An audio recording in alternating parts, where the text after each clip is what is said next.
David Beret, founder of 40 Days for Life, will also speak.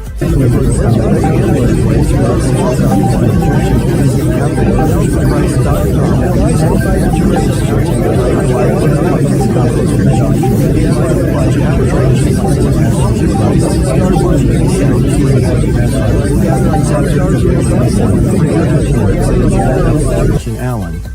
David Beret, founder of 40 Days for Life, will also speak.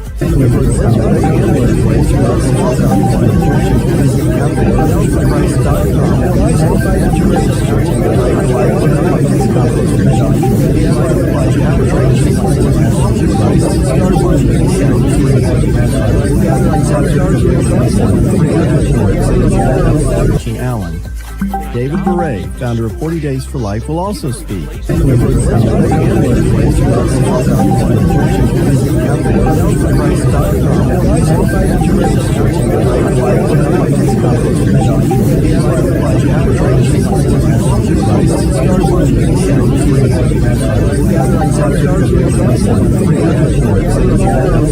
Allen. David Beret, founder of 40 Days for Life, will also speak.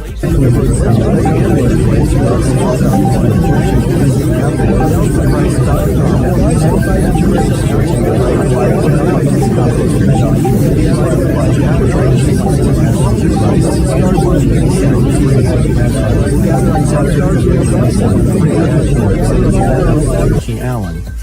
David Beret, founder of 40 Days for Life, will also speak.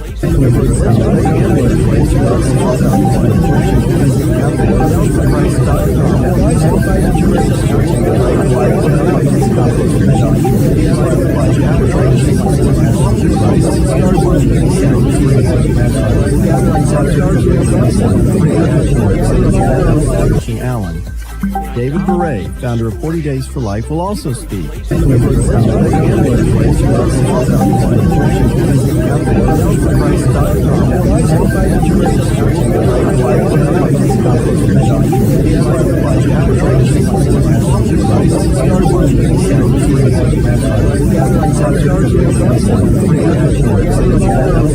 Allen.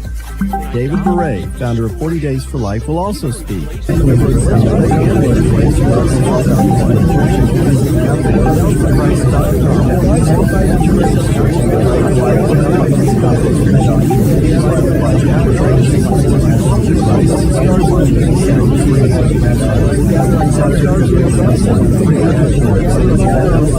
Allen.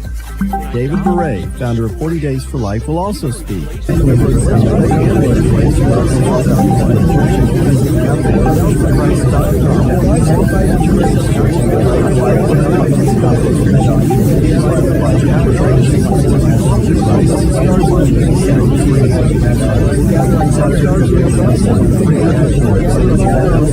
Allen. David Beret, founder of 40 Days for Life, will also speak.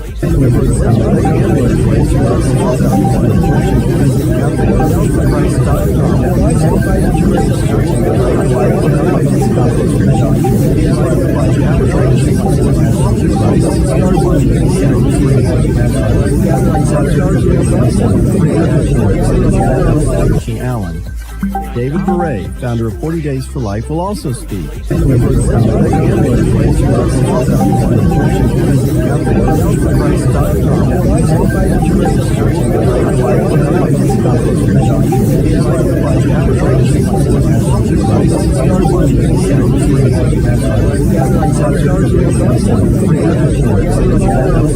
Allen. David Beret, founder of 40 Days for Life, will also speak.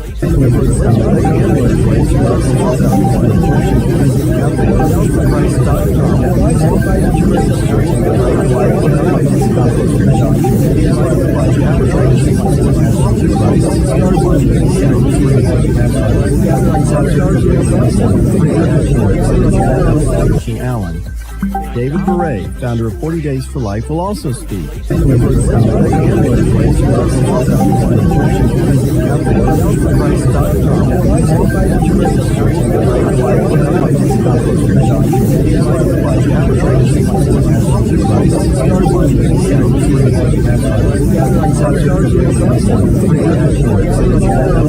Allen.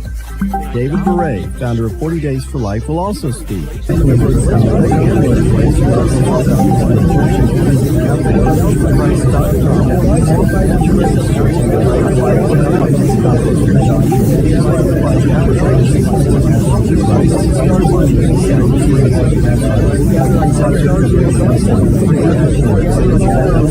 Allen. David Beret, founder of 40 Days for Life, will also speak.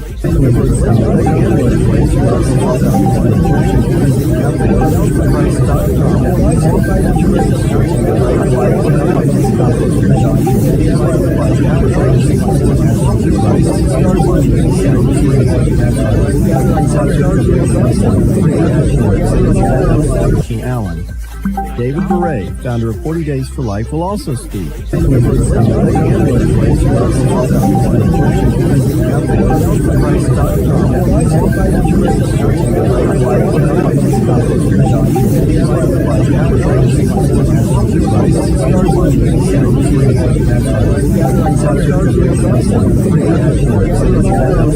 Allen.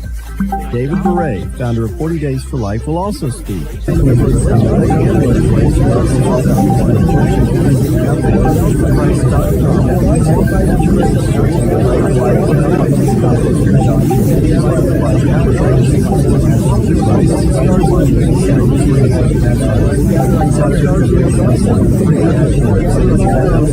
Allen. David Beret, founder of 40 Days for Life, will also speak.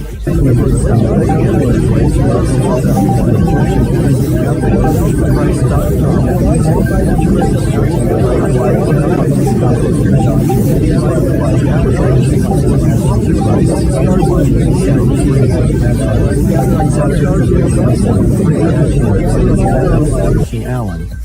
David Beret, founder of 40 Days for Life, will also speak.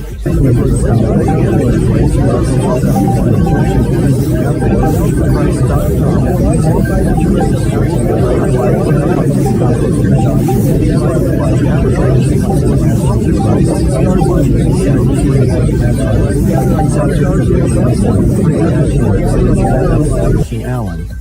David Beret, founder of 40 Days for Life, will also speak.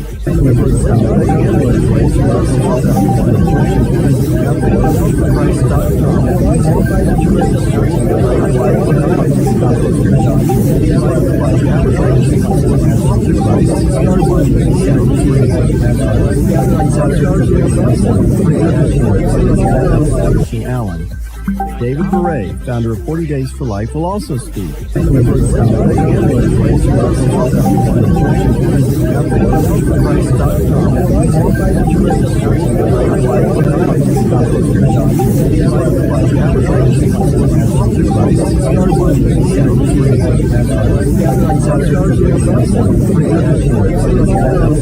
Allen. David Beret, founder of 40 Days for Life, will also speak.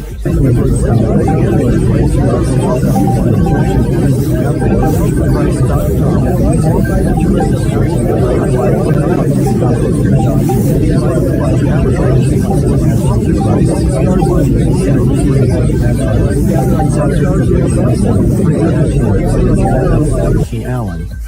David Beret, founder of 40 Days for Life, will also speak.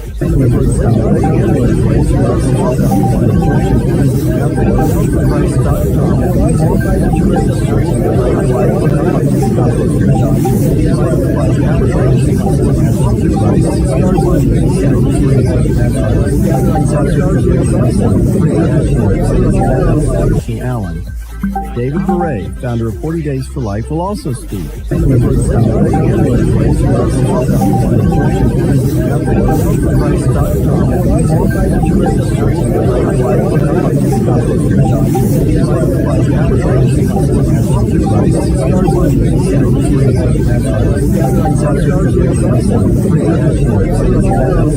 Allen. David Beret, founder of 40 Days for Life, will also speak.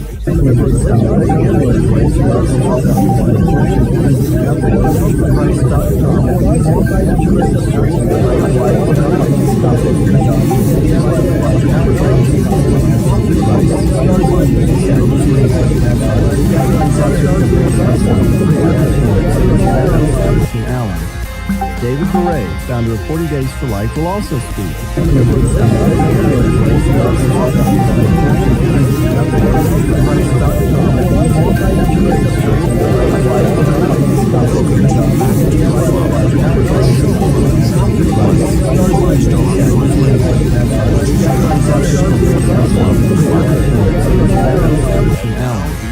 David Beret, founder of 40 Days for Life, will also speak.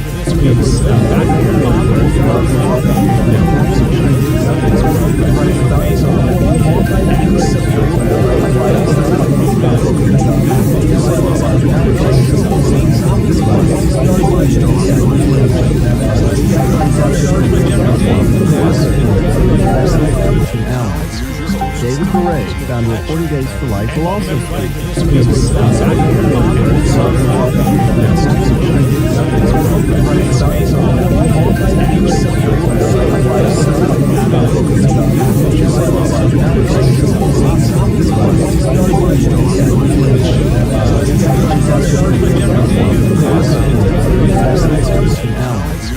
David Beret, founder of 40 Days for Life, will also speak.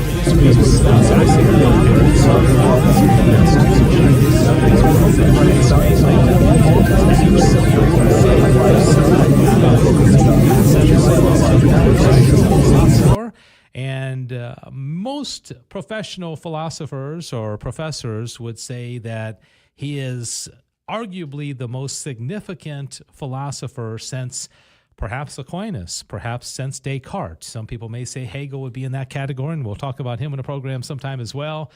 But let's talk about him. I'm guessing for most of you, you may have no familiarity with Immanuel Kant. Okay, you may have never even heard the name. You don't even know anything about him. Well, I think you're going to enjoy learning about him and also about how some of the problems in today's age can be traced right back to him.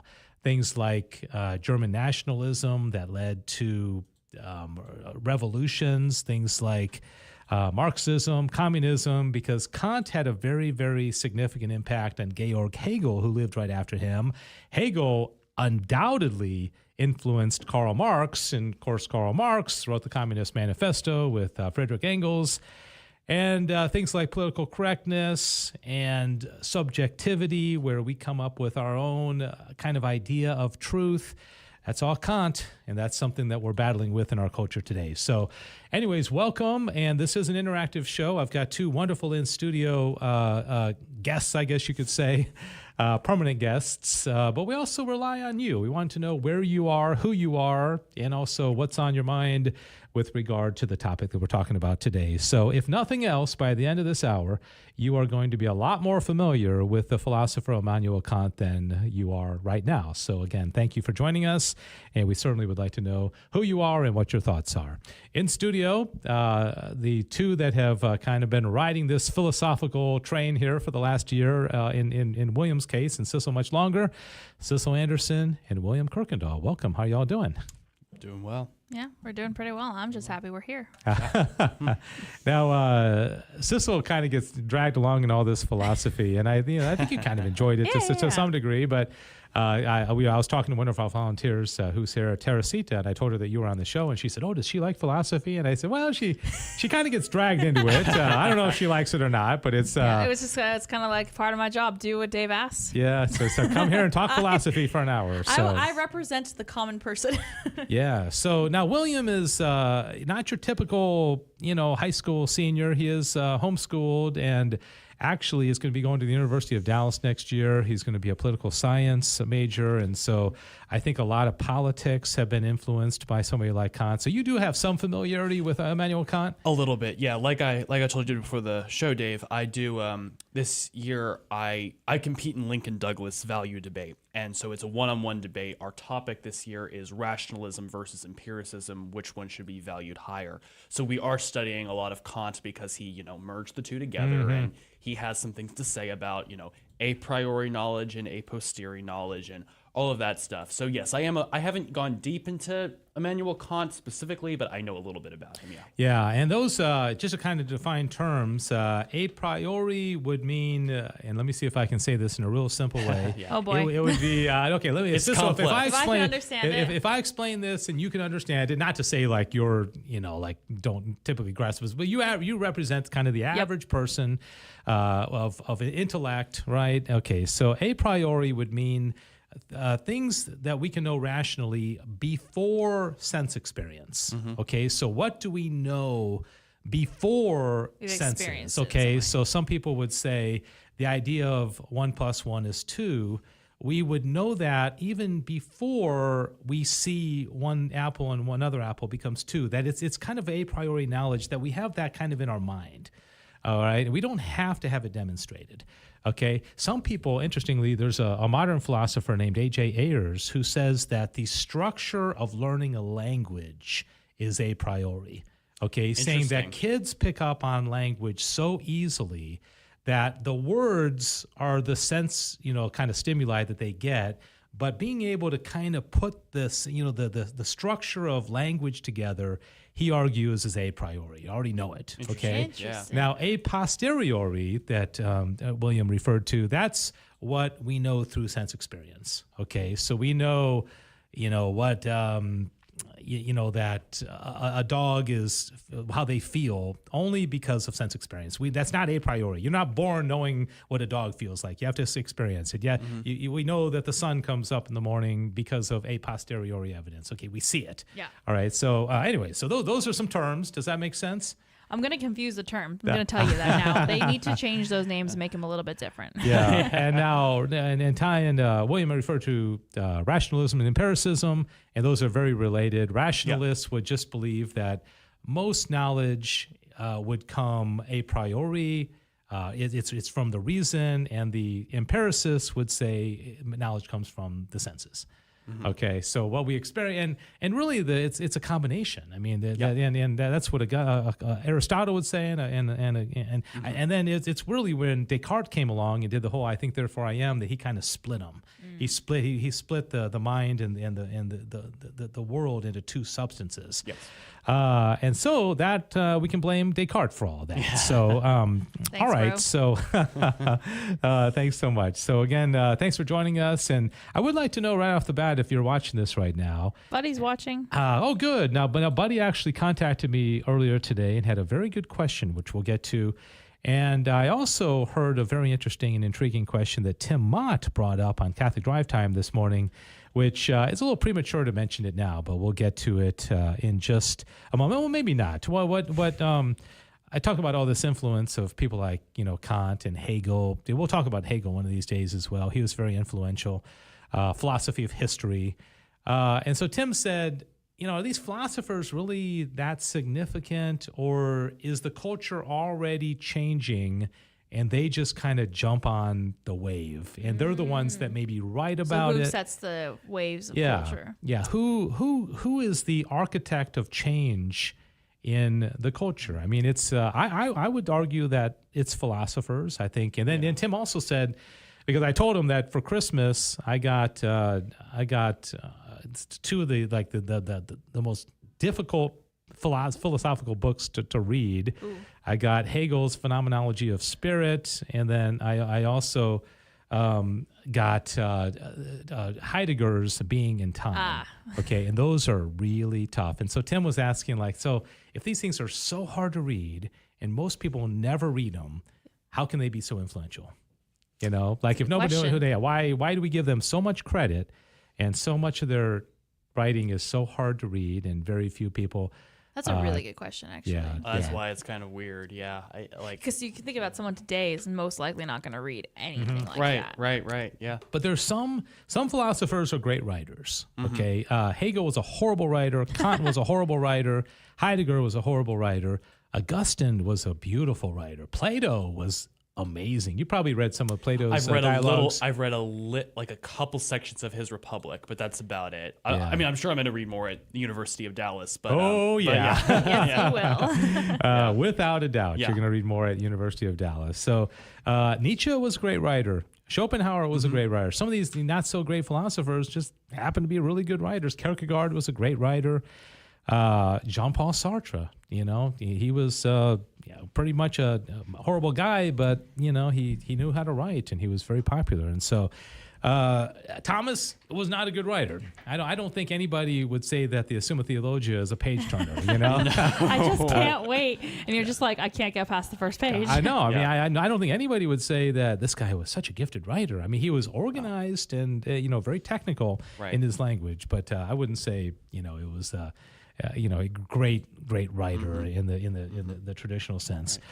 All right, so we have a PowerPoint presentation that I'm going to go over, and I have some questions as we go through this. Let me pull it up. And the first one just has Immanuel Kant and St. Thomas Aquinas, and hopefully by the end of this program, you'll understand the fundamental difference between the two philosophies of these guys. And then the next one shows you the lifespan of Kant, 1724 to 1804. He was known for a few things from his personality. I don't know if we've talked about this before, but I don't think so. he never went. He was born and died in Königsberg, Prussia at the time. That city is now in Russia, but then between Prussia and Russia, it was Germany. Okay, because y'all have all these the boundaries change and all that. Yes. Right. So bad that Prussia doesn't even exist any longer, does it? No, I don't That believe was so. like an old country. Yeah, yeah. Okay. So. So he never in his entire lifetime went beyond 60 miles of his home. Interesting. So he never traveled much. And also he was extremely organized, where he would wake up exactly at 5:45. He'd have his breakfast exactly at the right time. He would do his work, and then he would walk to the university. People would set their clocks according to his, when Professor Kant walked by, they would know it was 12:30. He's on his way. Was he on the spectrum? That is extremely That organized. sounds very much like he Yeah, might have been yeah. neurodivergent or something. 'Cause Yeah. that's, Well, that's the thing, especially as a father with a spectrum child, sometimes you think like, well, some of these spectrum kids are brilliant. Yeah, And that's what I'm they say saying, Silicon Valley is probably filled with autistic people, right? Filled, yeah. I don't know if Elon Musk is autistic, but there's I think I've heard somebody say that possibly that could be the case. But it doesn't always mean you're not going to be successful. No, to have it some of means that it's very stuff. Yeah. successful. I just think that's so funny because that sounds Yeah. very much like, sticking to a very particular order. Yeah. Now, the other thing that Kant did famously is that when he threw parties, and interestingly, you wouldn't think this guy would be the life of the party. Yeah, he's a But party, he or actually- even throwing parties. But he was a social guy. They said he was a fun guy and he was friendly and everything. But he would organize the party and say, okay, for the first 30 minutes, we all have to talk about, like politics. For the next 30 minutes, we all have to just kind of tell jokes. For the next, and everybody had to follow sounds so his odd. order. That Okay, sounds could you very imagine? Would you unrealistic. want to go to a party like that when they're like, okay, It's like, look, okay, it's now where it's no more funny stories. Now you only have to do this now. And yeah, that'd be so funny. Yeah. Because, things just, not that you can't have organization of parties. Like, okay, now we have dinner and now we play this game, but you don't control the conversation. yeah, Right, yeah. right. But when you're Immanuel Kant, You and do. you do, okay, Yeah. and I guess He's like, it's my party. I'm going to do what I want. and if you don't like it, then don't come to my Leave. parties, right? Okay, the next slide has a picture of 4 men on it, and these are 4 really, really significant influences on Immanuel Kant. Fabulous hair. And I know, isn't that great? Back in the Enlightenment, they had great hair, didn't they? They really took pride in that. Do you recognize any of these guys? I do. Without looking at the next slide, because I'm going to put the names on them. I definitely I do. recognize the pictures. I'm not sure if I'm could identify. All of the them one in the bottom except- left corner looks very familiar to me. Okay, Yeah. bottom left. Yeah, we've talked about him. That's Rene Descartes. That's Descartes. That's Yeah, I know. I think I know all of them except the one on the far right bottom. But other Okay. than that, So I who's think- top left? I believe top left. I believe that's John Locke. No. never mind. Okay. Isaac Newton. Did you? Newton. Yeah. I thought John Locke for a second. I don't know why. Yeah, well, Okay. no. Well, Locke would have definitely been an influence Yeah, on yeah, yeah. Kant. You know, he was, the first kind of like famous empiricist, Yep, right? yep. David Hume on the top Yep. right, and then so here's an interesting story. They said that, Immanuel Kant, like I said, very predictable. People were saying their clocks according to his walks. Well, one day he didn't keep his schedule. Okay. I would have thought he died or And something. I know. would've They been thought like, he died, but he didn't die. He was at home reading a philosopher's book who was basically a contemporary of his, lived about 20 years before him. And it's the guy in the bottom right. So he was reading, so there are the names. The philosophy of Jean-Jacques Rousseau. And he was mesmerized by Jean-Jacques Rousseau. All right. And he not only did he get mesmerized and mess up his schedule because he couldn't put the book down, but he also only had one piece of art in his home, and it was a picture of Jean-Jacques Rousseau. And interestingly, Kant wrote a book about art. Okay, so a guy who writes a book about art doesn't have any art in his life. has one piece of art in his family. That's fan art, I think, at And- that point. That's like your people putting up their favorite Yeah. band up on their Yeah. poster. He's like, this Like- is my favorite philosopher. Girls putting up I guess back in the day it was like Duran Duran, and I don't know if Those. One Direction, and that kind of all thing. those things. So, Paul McCartney. so he was a yeah. fanboy of Rousseau. That is really funny, Isn't actually. that interesting? Okay. So so the time that he lived, 1724 to 1804, that's basically 18th century, okay? This was a time of revolution. This was a time of revolt. And so what were the big revolutions? There were 3 revolutions in the 18th century. Okay, big ones. You probably know 2 right off the top of your head. It's funny you mentioned this because we were just talking about this exact subject yesterday Oh, in nice. British literature. Oh, no fair. So I think I know all these.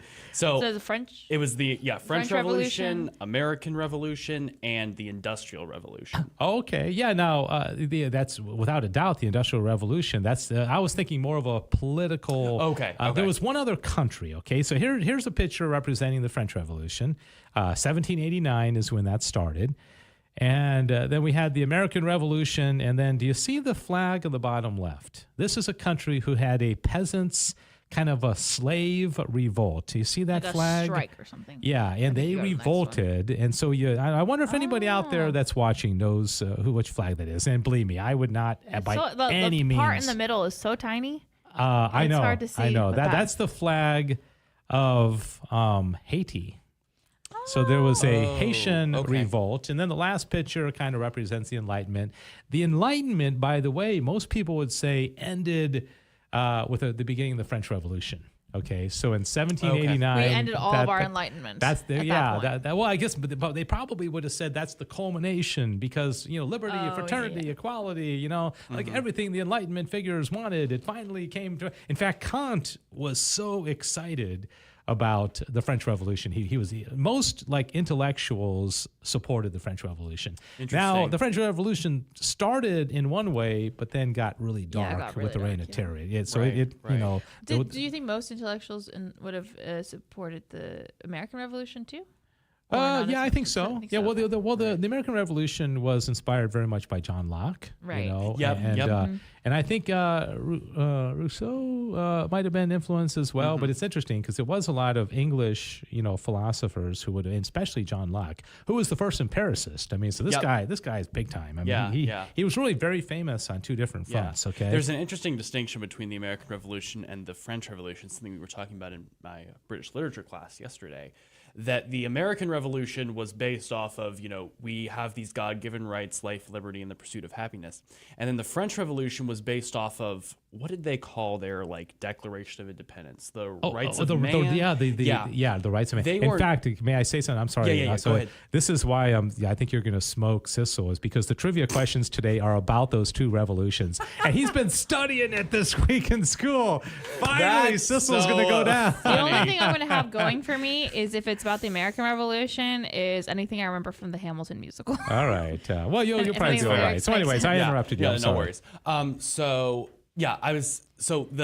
the funny thing about the the Declaration of Independence for America is that God is mentioned, I believe, 4 times in there.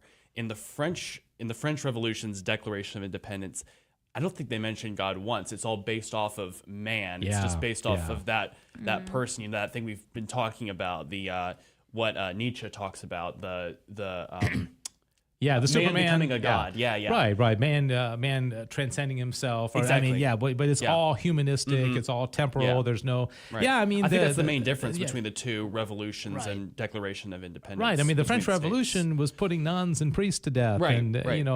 Louis the 16th and Marie Antoinette. They probably weren't, perfect, but Right. I think they were associated with the church, and so that's why You don't hear about the Yeah. same bloody and terrible stories about like obviously there was a lot of bad things in the American Revolution because it was a war, but it was very different. Yeah. The Well, way the it's- war was done. I Right. think, with the and William, you're going to probably know a whole lot about this better more than I do, but the American Revolution is, of course, a group of colonists looking for their liberty, and then basically being attacked by the country that didn't want them to be Right. independent, right? Right. Whereas the French Revolution was a revolt. It was from bottom up, Right. and then they basically attacked the leadership, Right. The church, the leadership, And not they- just like we want to do our own thing. It was, Yeah. we want to Attacking tear the it all down. hierarchy. Yeah, and I don't think. We want it all to burn and start Yeah, over. yeah, they just took over. I mean, Right. I think it would almost be like the colonists traveling over to England and destroying that. I mean, it was very aggressive on the. I don't know. That's at least my take on Yeah, it. So the difference there is that the American Revolution was a revolt against a king who was across an entire ocean. So it didn't really make any sense that he'd have like jurisdiction over these places that are a sea away from him. But yeah, like you said, the French Revolution was an uprising against a government that the people had authority over, and those people didn't like the authority. Now, of course, like we were talking about in class yesterday, of course there were bad things that the king was doing that may have been unjust, but the answer to that the answer to that problem or the solution was probably worse than It's what not. was Yeah, it's not. currently happening. You shouldn't stoop to the levels of that. Right, If you're right. trying to actually win on your side. Exactly. And exactly. to kind of talk about something that's much more modern, I was having a conversation with a guy the other day who was at January 6th. Oh, really? Okay, and he told me, and he brought some of his kids with him, and he told me that it's come out now that the government has said they're going to start going after anybody who was there. And not Really? even if you went in. Anybody, so geez. all these people Gosh. who were there are, including my friend, are thinking like, oh, holy smokes! I mean, Yeah. Are they going to come after me? And so the reason I say that is because I think the government saw what happened on January 6th as almost like a little Bastille, like a tiny. They called it an insurrection, right? Yes, yes. And I think they're afraid, like, whoa, if there's that movement within this country to kind of go into the DC, and I think that's why they're reacting so strong, is that they see that revolutionary spirit within our country and saying if it could be that small on January 6th, they could take over. Right, and I mean, this was not something that like you hear about a lot, but I think like a short period of time after that happened, January 6th, didn't they put up like barbed wire all along the Capitol, and they didn't let anyone like in or anything? So yeah, it's very it's very similar to what you kind of saw back then, for sure. All right. So anyways, if you are watching, and we know there are some out there watching, we'd love to hear from you. And I think we've definitely picked a topic that plays into William's strength today, yes, didn't we? You did. which is great. So let us know if you have any questions or thought. We want this to be very interactive. And if you want to just kind of hang out and not say anything, that's perfectly Buddy fine. has stepped away as to well. go fix a sink, so we've lost him okay. temporarily. He says he'll be back though. All right. Very good, buddy. Thank you. Okay. So the next thing is just some of the influences from a philosophical standpoint. And the first person I have up here on the top left is Plato. Okay. So in order to understand Immanuel Kant, you have to understand Platonic forms, okay, the realm of forms. And I think we've talked about this before, the allegory of the cave. Does that, did you kind of, you remember that? Yes, I just think the word Platonic, I know you're meaning about it like, wait. Is there any correlation between that and like when you say something's platonic? Oh yeah, definitely. Okay. Definitely. What was that? Yeah, no, relation that like? does. Okay, so Sorry, you said the word and I was like, I know what you're saying, but all I'm hearing in my head is like no romance. Yeah, no, Yeah. it fits in very much so because the Platonic forms means that Plato believed that the things that we experience down here below are shadows of the reality which is in another realm. Okay, so for the classic example is you see a dog. Okay, now Plato would say you're only seeing the physical qualities of the dog. It's a shadow, but the real dogness, the ideal dogness, is in another realm. Okay, so we don't have contact with reality down here, and he splits them. So to answer your question is that this is a difference between physicality, like a platonic relationship would mean that it's not physical, okay? Because the platonic forms are not physical. It's more of like in a spiritual realm. And so if you had a platonic relationship with a guy, then it's more on an intellectual level. Sure, right. It's in the realm of forms. It's not physical.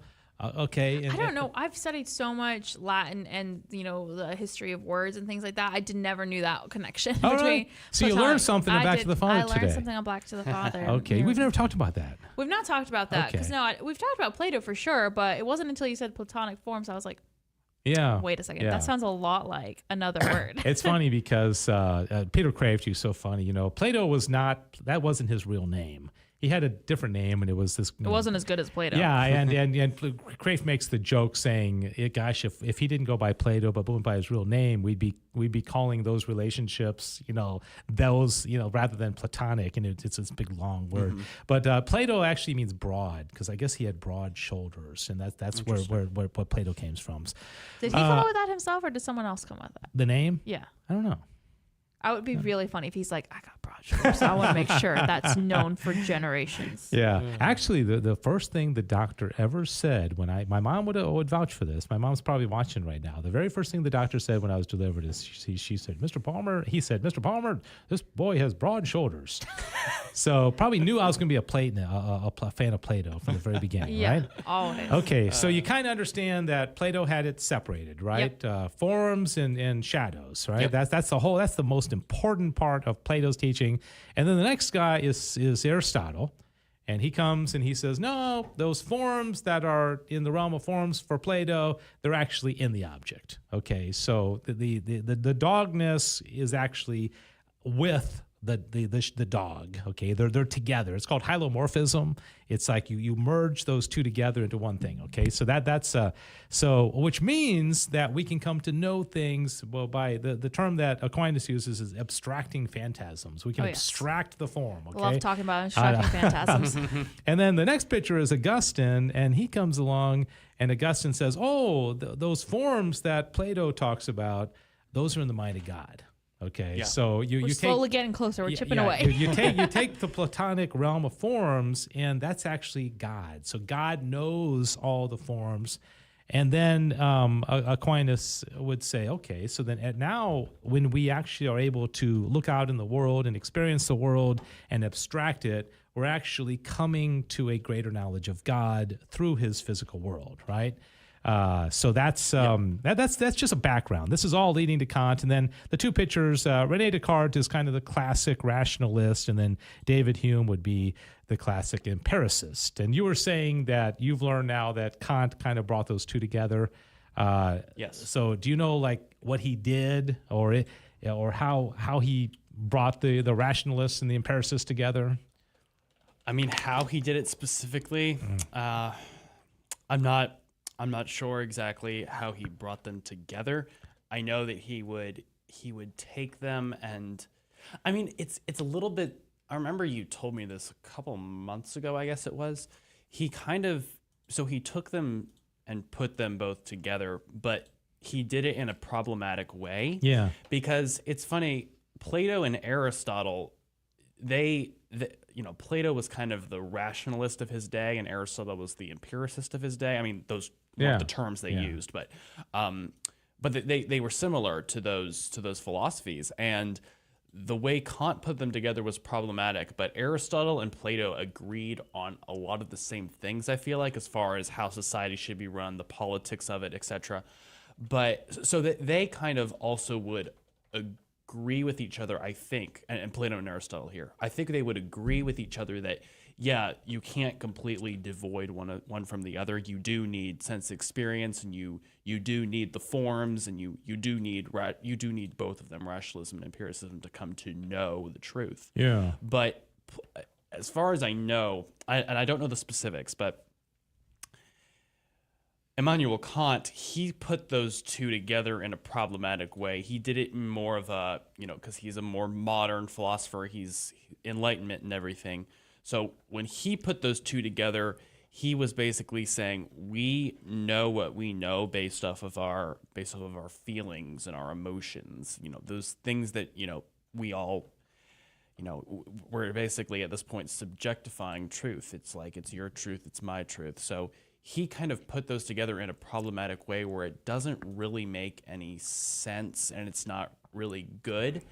The way that Plato and Aristotle put them together. Yeah. Well, that's that's good. So this is kind of complicated, and so I'll try to explain it. And so you tell me if this makes any sense. Okay. Perfect. So I'm going to try to explain. And I told William I've been teaching Kant to my high school students at the Highlands this week, and so I've had a little bit of practice in trying to explain this. And so. I feel like I'm on Are You Smarter Than 12th Grader? Okay, so Kant was basically a rationalist, kind of in the model of Descartes and Spinoza and these kind of guys. Okay, so he believed that there would be some a priori knowledge of things in the world that we don't have to experience, right?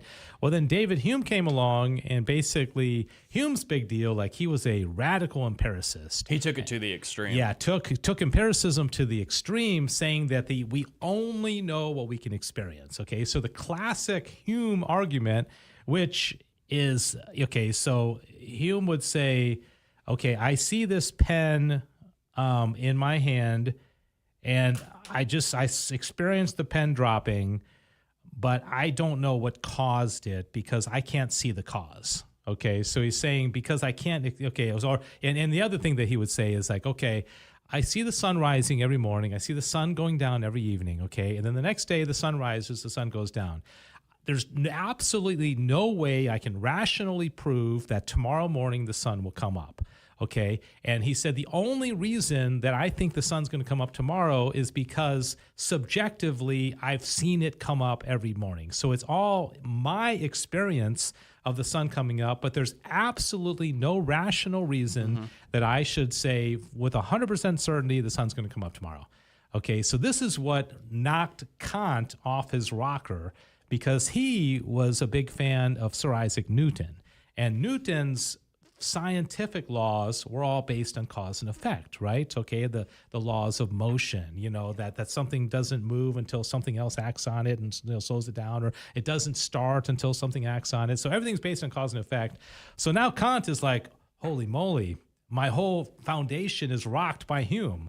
So what Kant did was he said, okay, I'm going to subjectify it, and I'm going to say that knowledge doesn't come from me taking in the world, but rather the world conforming to my mind.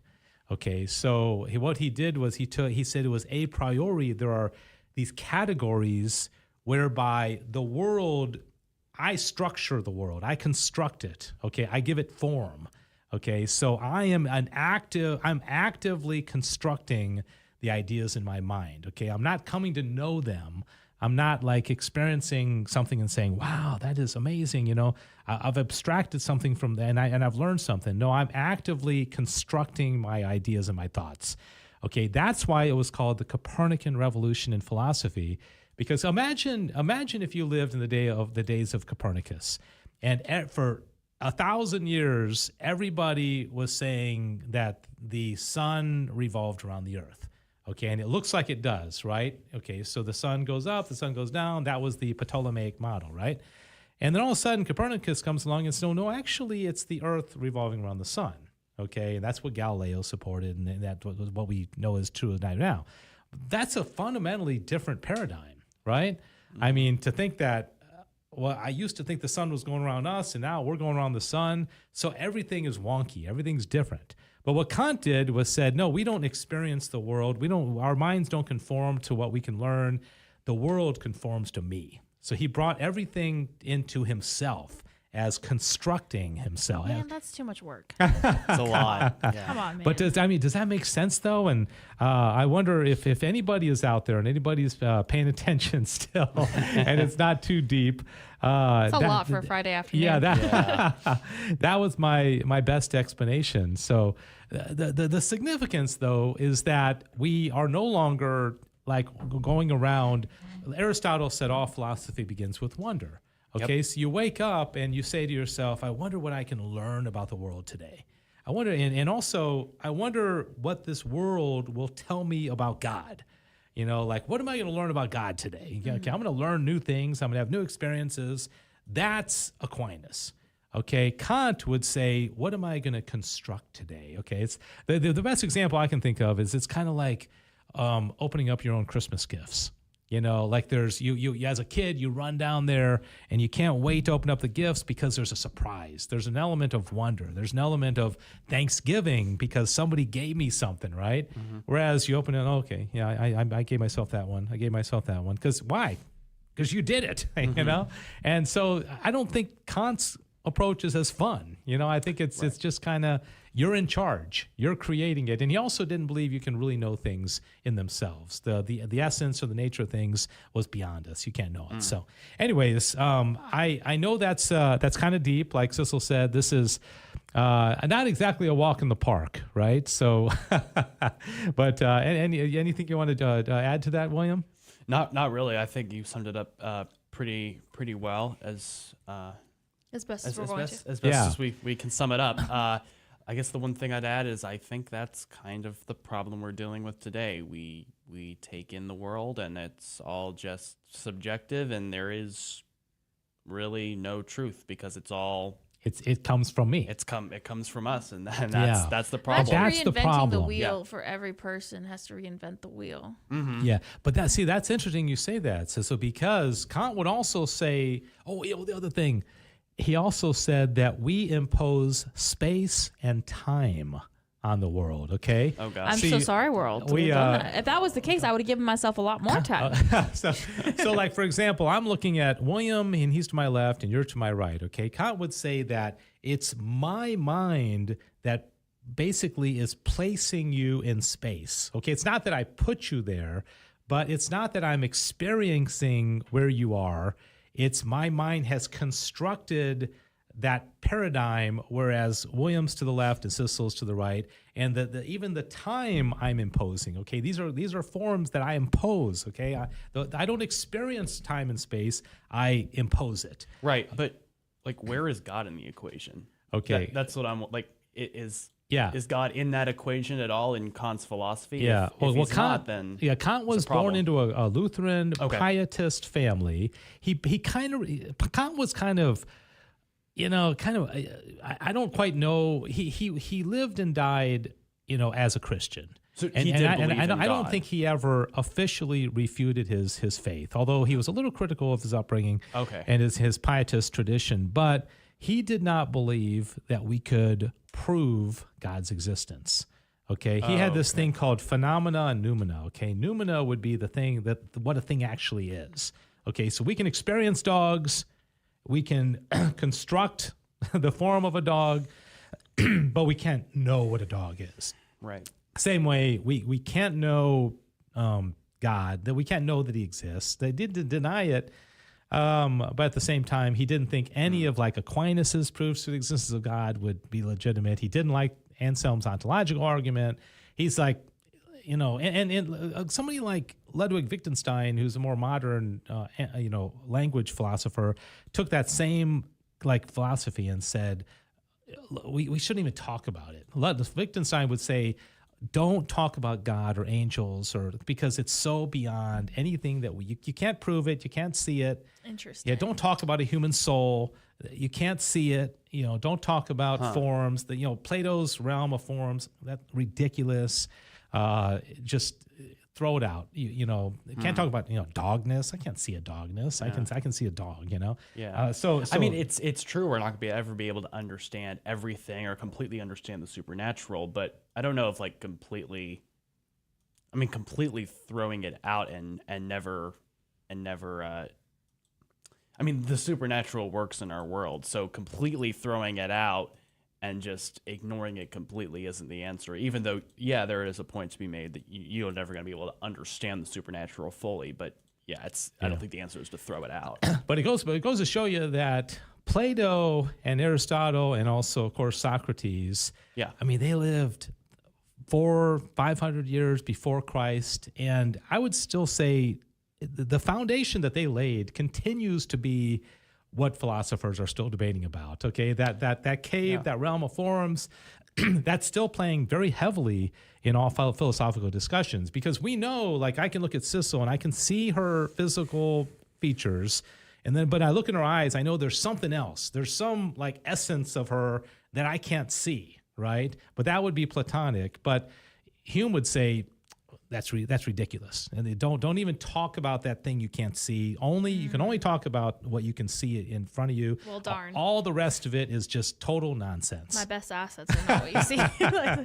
So, anyways, that's why this stuff is interesting. So, Yes. All right, everybody out there, what do you think? Is this making sense? The last thing I want to say, and I do have some interesting trivia questions for you guys about this. I think I'm gonna have to leave. He's I like, think I'm not gonna make no, it for that no, one. come I on. think- William's licking his chops. He's like, finally.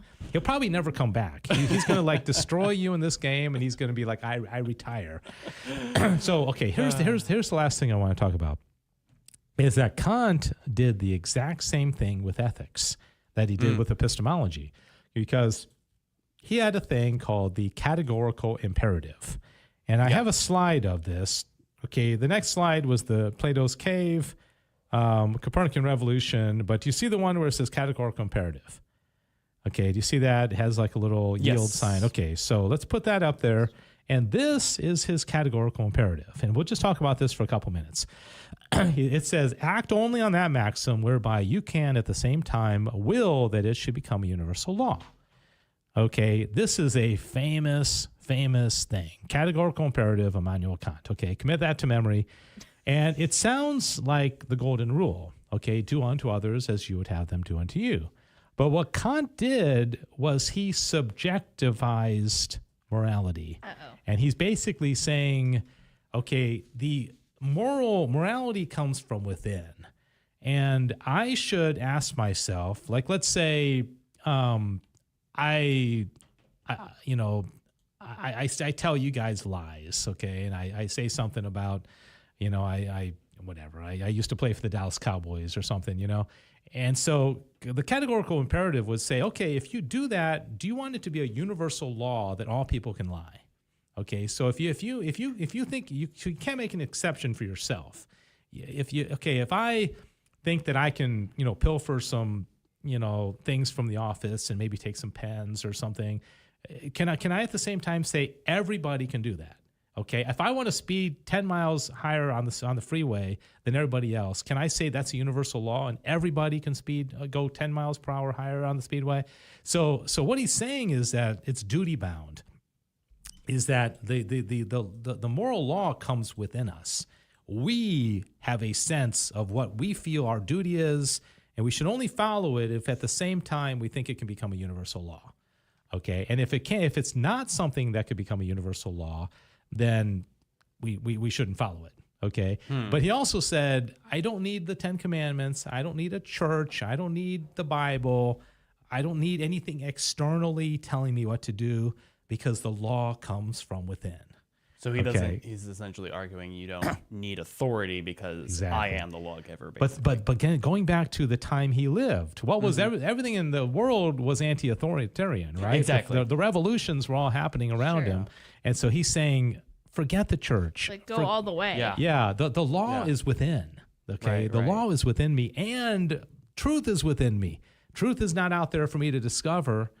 Truth is not forms within material things like Aristotle and Aquinas said. The truth is being constructed by my mind. Okay, so in both ways, Kant made it subjective.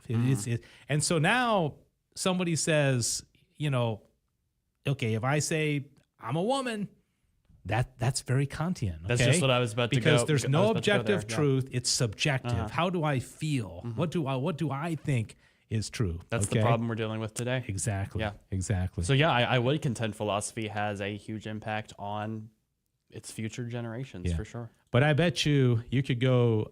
I mean, I could poll 1 million people in America, and probably if 2 of those people have read a critique of pure reason, I'd be surprised. Okay, nobody is reading this stuff, but what happens is it filters down through the academia, the universities, and that kind of stuff. And like I said, he had a huge impact on Hegel. I'm going to spend my whole weekend studying Hegel because that guy is so interesting. Okay, really, really interesting. I don't agree with these guys, but it's very interesting. Okay, right, yeah.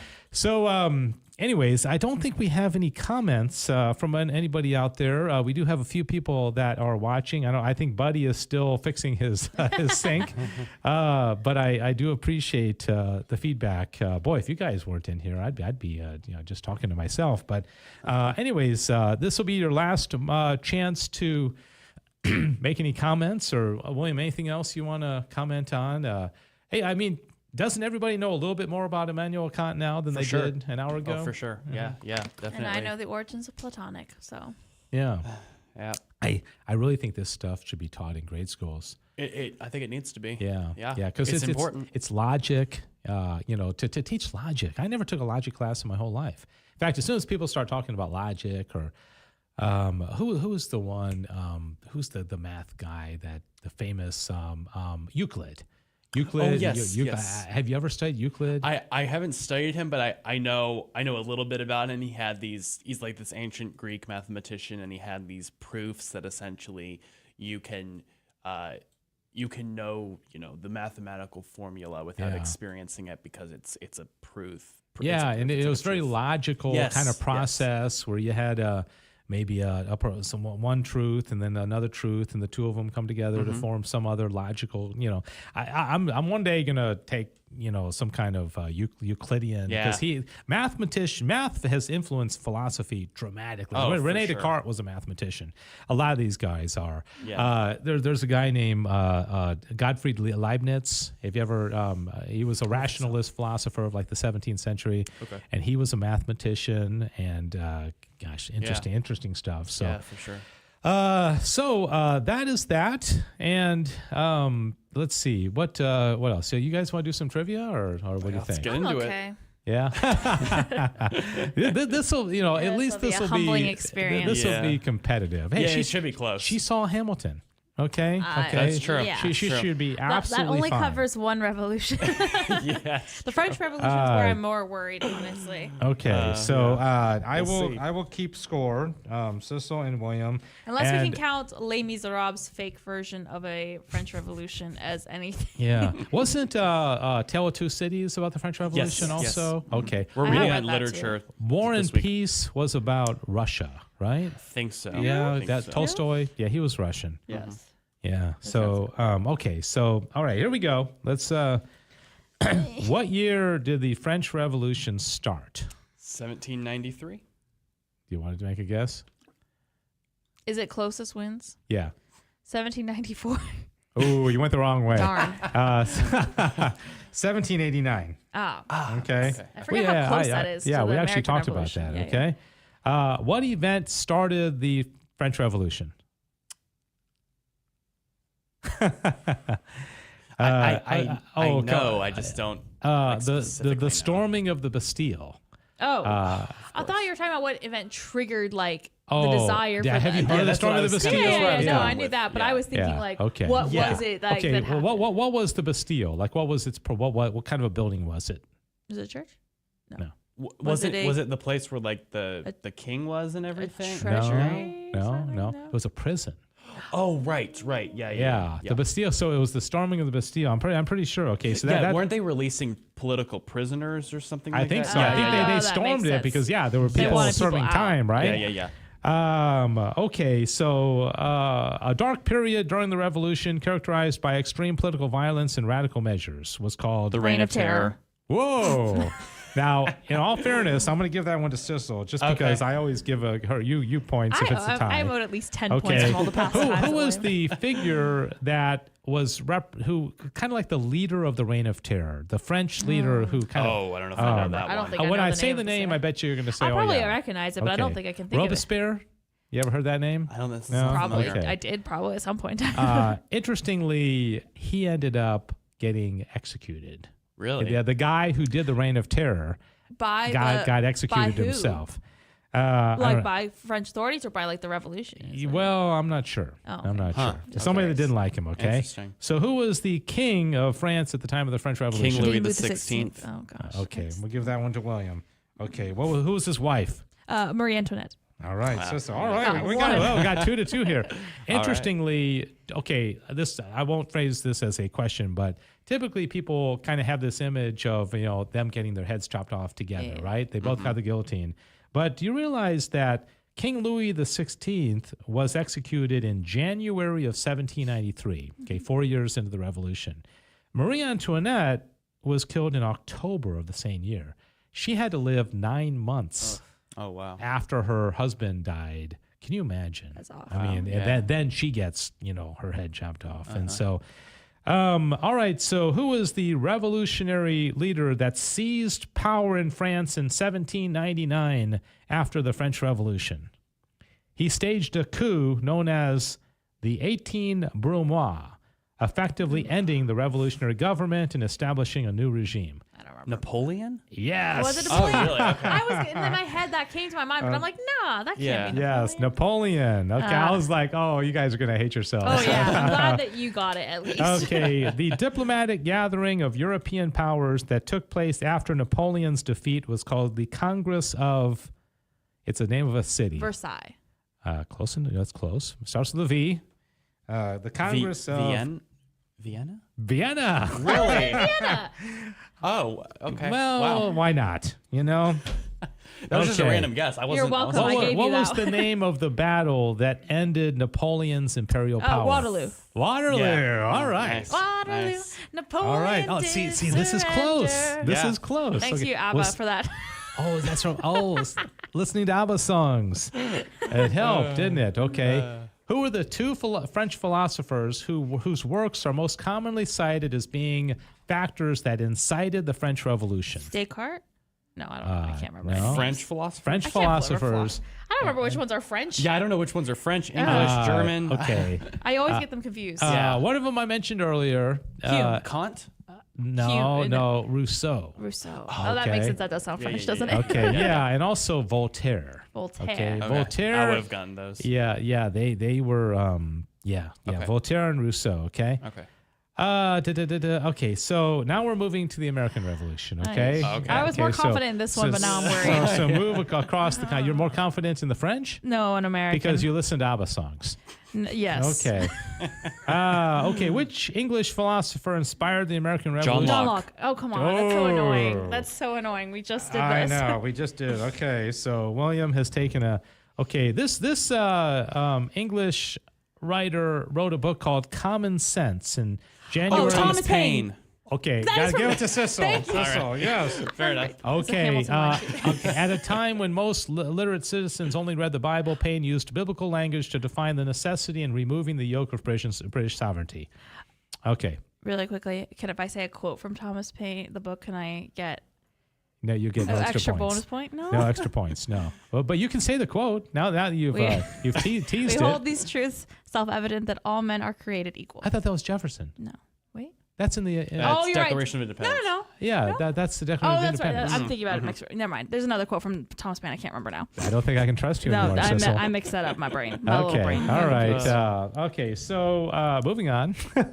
While George Wait, now I gotta look this Washington would emerge from the war as America's greatest hero, this man entered the war as America's most celebrated citizen, a successful printer who went on to dabble in electricity. Oh, and Benjamin other- Franklin.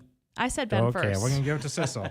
It's 5-5. Oh, boy. All right, this is really exciting. Okay. Are you all enjoying this out there? None of you are commenting or giving your answers. We're just so enthralling that they don't want to. This man is most famous for his midnight ride to Paul inform. Revere. Ooh, Cicero. I think so, yeah. Okay, inform the patriots of the coming of the British. Yet he was also a talented silversmith whose hobby was dentistry. Okay, Who has a hobby of dentistry? Like, that's not a hobby. Yeah. That's not like knitting. Yeah. That's a career. That's a trade. Well, back then, that's the way they He's like, rolled. let me just experiment. Who wants to be an experiment on your teeth? Let me just see what works. They had some pretty sketchy dental practices at the time. Yeah. Do you mind if I do just kind of an experimental? Let me just I'm going to drill into your mouth. Yeah. Well, what's that really painful thing called? No, they go to the dentist to get a root canal. Root canal, yeah. I'm just experimenting. It's just a hobby. I just think that if I do these things, I melt some rubber into your Yeah. Like I'm gonna be like a hobbyist, like astronaut. Yeah. Just I imagine reading kinda someone's dabble. bio being like their career is a bank teller, but they dabble in space exploration. Well, yeah, I mean, I guess you could study it. For sure. But okay, that's a good point. Okay, I don't think I know the name. how of this many person. copies of the original Declaration of Independence were printed? 100? Okay, They're you said closer. 4 or 100. You want to change your answer? I would like to change mine. 101. Oh boy. Okay, 200. Yes. Oh, Wow. I don't know why she I is said 4. invincible. My brain, I She's was invincible. thinking something Wow. completely. Okay, the First Continental Congress met in what city? Pennsylvania? City. Philadelphia. Oh, You kind of totally gave me that one. man, you would have gotten it too, wouldn't you? Oh, man. That's the name of the state, not the city. Okay. man.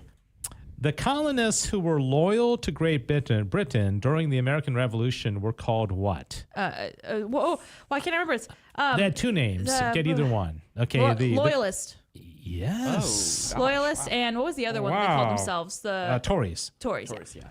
Wow. She came. Wow. She's bringing That's it. impressive. Okay. She's making her very nervous. Yeah. Okay. Very She's stressed feeling the heat. I went in with this like I'm going to lose, and now I'm actually have a chance. Okay.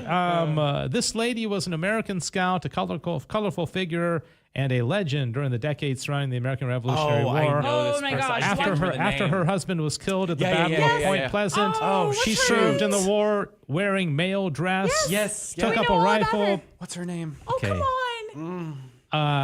The only name that's literally coming to my head, and I know it's not right, is Betsy Ross because she's the flag lady. What is this? What is her name? Emily? No. Anybody out there know? Sarah? I'm just trying to say names until it just jogs throwing me. names out there. Huh? Joanna. Joan. Anne Bailey. Does that? Sort of, Yep. yeah. Yep. I yeah. definitely know. Okay. I think I read a book on her, and that's so annoying. Interesting. How many British colonies formed the United States? 13.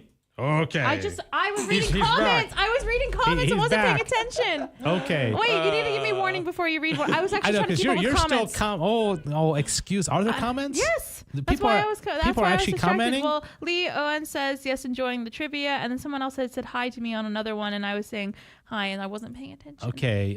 So you're basically I blaming would've our, known 13. our good people out there watching I'm the just show. saying that I have a few jobs to do. That's all. Okay. I Here think we you're still go. winning, though. Because I knew that Here we answer go. easily. Okay. So Yeah. it is now 6-9 in favor of Sissel. Really? How did I jump that far in advance? Yeah. Well, you How did I got miss you that? You got went on 9 a and he winning got streak. 6. Oh, okay. Where was the historic battle of Bunker Hill fought? Bunker Hill. City.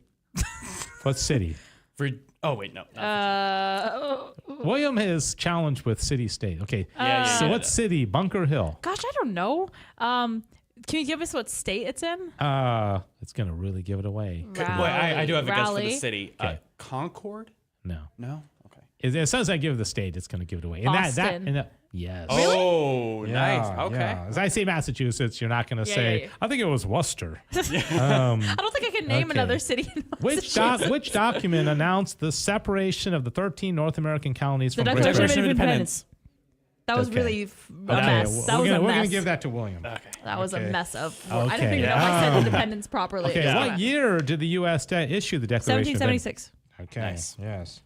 Who was the commander in chief of the colonial armies in the American Revolution? George George Washington. Washington. Okay, William.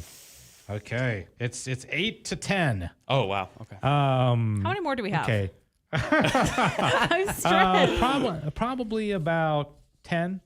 Okay. Oh wow. Which American naval officer during a naval engagement with the British said, "I have not yet begun to fight"? Oh yeah, you were. I know this quote. I just don't Yeah, know I know the guy. quote too. I don't know. I know somebody who has this name. Really? You probably know him, and you may know. You probably both know him.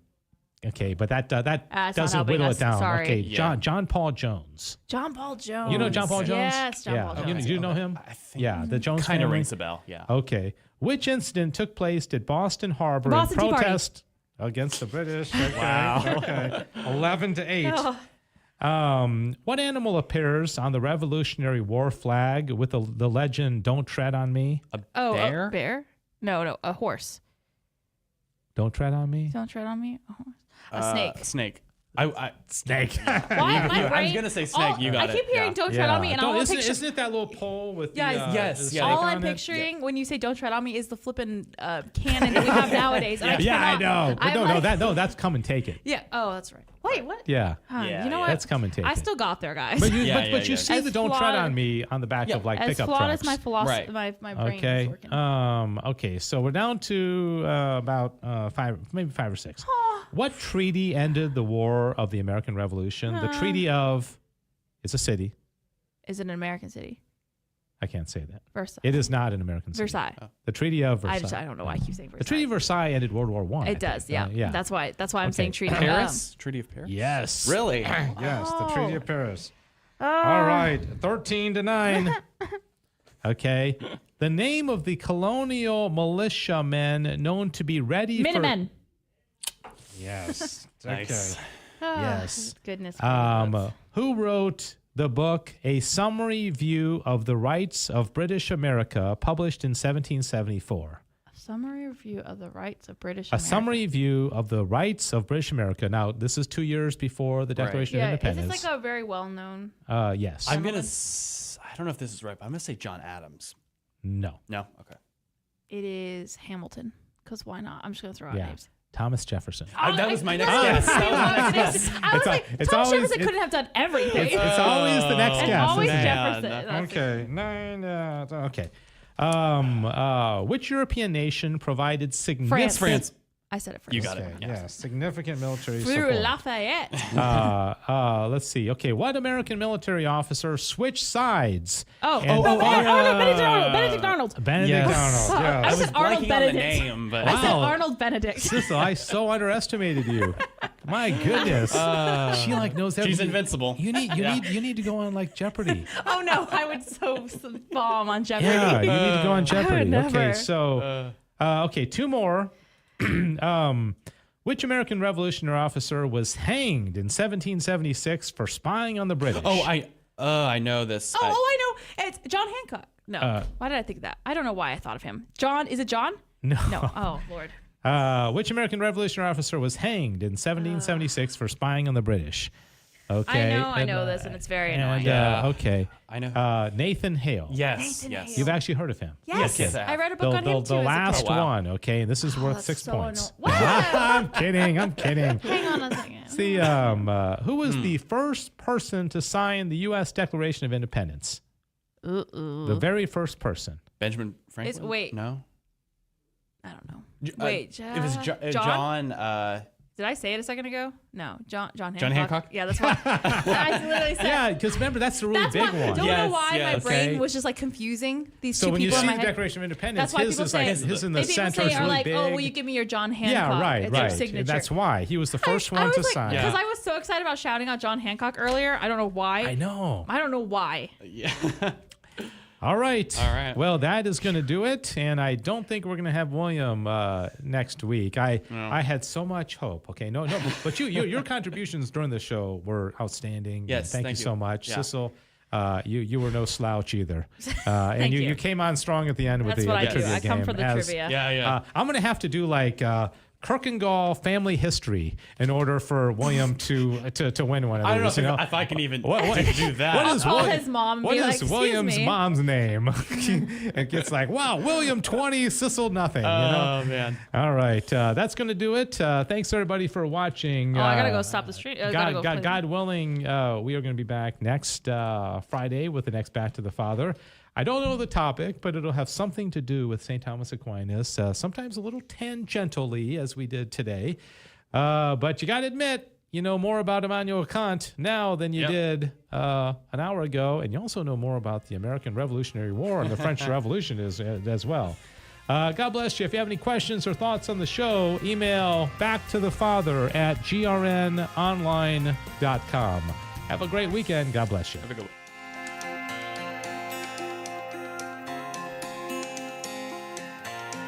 Thanks for joining us for Back to the Father.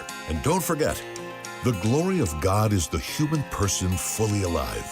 If you have comments about the show, email Dave Palmer at grnonline.com.